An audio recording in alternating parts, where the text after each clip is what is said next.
మీ అందరికీ హ్యాపీ శ్రీకృష్ణాష్టమి అండి. సో నేను ఇవాళ రవ్వ లడ్డు చేద్దాం అనుకుంటున్నాను. సో బాండిలో నెయ్యి వేసేసుకున్నాను. నెయ్యి వేసేసుకున్నాక నేను రవ్వ వేసేసుకున్నాను. రవ్వతో పాటు ఇలాచి కూడా వేసేసుకున్నాను. నేను ఒక గ్లాస్ రవ్వ తీసుకున్నానండి. అంటే కొంచెం వెలితిగా తీసుకున్నాను, అందుకని కొంచెం నిండా తీసుకుందామని నేను చేస్తున్నాను.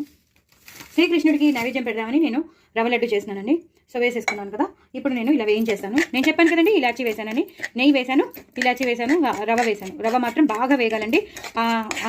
ఇది వేగడానికే మనకి ఒక 5 to 10 minutes పట్టేస్తుంది. సో బాగా వేగాక మీకు మళ్ళీ చూపిస్తాను. దయచేసి నా ఛానల్ని సబ్స్క్రైబ్ చేసుకోండి, సపోర్ట్ చేయండి. చాలా ఈజీగా రవ్వ లడ్డు చేసేసుకోవచ్చు.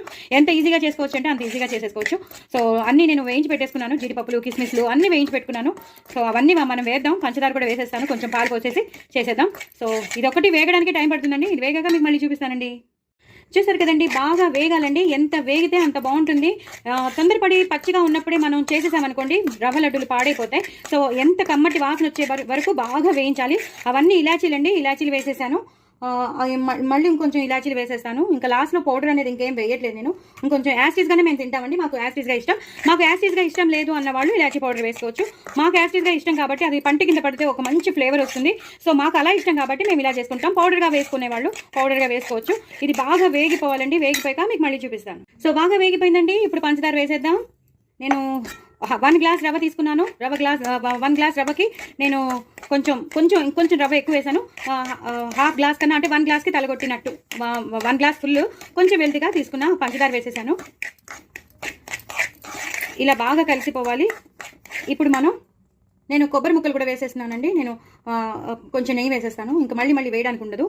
సో నెయ్యి వేసేస్తాను. ఒక 2 స్పూన్స్ నెయ్యి వేసేస్తాను. ఇలా మొత్తం అంతా కలిపేసుకోవాలండి. మొత్తం అంతా వేగిపోయింది కాబట్టి పంచదార కూడా వేడికి కరిగిపోతుంది. ఇప్పుడు కొంచెం పాలు పోసేస్తాను. సిమ్లో పెట్టుకోవాలండి, హైలో పెట్టుకోవద్దు.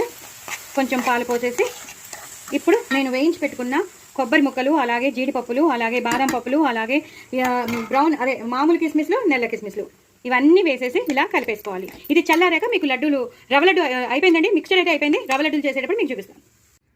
చూసారు కదండి, నేను అన్ని వేసాను. కొబ్బరి ముక్కలు వేయించి వేసాను, అలాగే జీడిపప్పులు, అన్ని డ్రై ఫ్రూట్స్ వేసి నేను రవ్వ లడ్డు చేసేస్తున్నాను. ఆల్రెడీ ఒకటి చేసేసాను, ఇంకోటి కూడా చేసేస్తున్నాను. చక్కగా నెయ్యి వేసుకొని చేసుకోండి. చాలా చాలా బాగుంటుంది. విష్ హ్యాపీ కృష్ణాష్టమి అండి. సో దేవుడి అనుగ్రహం మీకు ఉండాలని చెప్తూ చూసారు కదా, ఇలా చేసి పెట్టేసుకుంటే మనకి రవ్వ లడ్డూలు ఎన్నంటే అన్ని వచ్చేస్తాయండి. సో డూ ట్రై ఇట్ అండి. నేను ఇంకా చేసి పెట్టుకుంటాను, మీకు చూపించడానికి అని చేసేసాను. సో నా ఛానల్ మాత్రం సబ్స్క్రైబ్ చేసుకోండి, సపోర్ట్ చేయండి. మరిన్ని రెసిపీస్తో మీ ముందుంటాను. సో మీరు చేసుకుంటానే అనుకుంటాను. చాలా చాలా ఈజీగా చేసుకునే రవ్వ లడ్డు అండి. ఇలా ఉండలు కట్టేసుకోవాలి. మీకు చూపిద్దామని నేను ఇంకా టైం ఉంది నాకు. ఈ షార్ట్ వీడియోలో నేను మీకు చూపించలేను కాబట్టి మీకు ఇవే చూపిస్తున్నాను. సో